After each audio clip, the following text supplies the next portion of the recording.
పెద్దోడు చిన్నోడు ఇద్దరు కొడుకులున్న ప్రతి ఇంట్లో వాళ్ళ పేర్లు ఇవే. పేర్లు పెట్టి పిలవడాలు ఉండవు. పెద్దోడు వచ్చాడా, చిన్నోడు ఏం చేస్తున్నాడు, ఇంతే. ఇవన్నీ పక్కన పెడితే వీళ్ళ మధ్యలో బాండింగ్ ఉంటుందండి, వేరే లెవెల్. ఒకరంటే ఒకరికి పడదు, కొట్టుకుని చేస్తారు, ఒక్కోసారి రక్తాలు వచ్చేసేవి. కానీ ఒకరినొకరు మాత్రం ఒక్క మాట పడనివ్వరు. ఇద్దరి మధ్యలో దూరినోడు మటాష్. అసలు లైఫ్లో మనకి ఫస్ట్ బెస్ట్ ఫ్రెండ్ ఎవరైనా ఉన్నారంటే అది అన్నారు తమ్ముడే.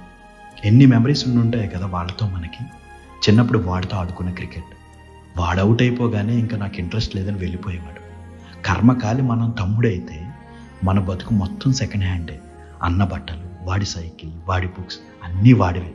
అదే అన్న అయితే చిన్నోడు ఏం చేసినా వాడిదే తప్పైనా దెబ్బలు దొబ్బులు రెండూ మనకే. ఇద్దరూ కలిసి చేసిన వెధవ పనులు ఒకటా రెండా, కొన్ని వేలు. స్కూల్ అయిపోగానే జాగ్రత్తగా చేయి పట్టుకుని తీసుకొచ్చే అన్న, మన చాక్లెట్స్ దుబ్బేసి తినేసే తమ్ముడు.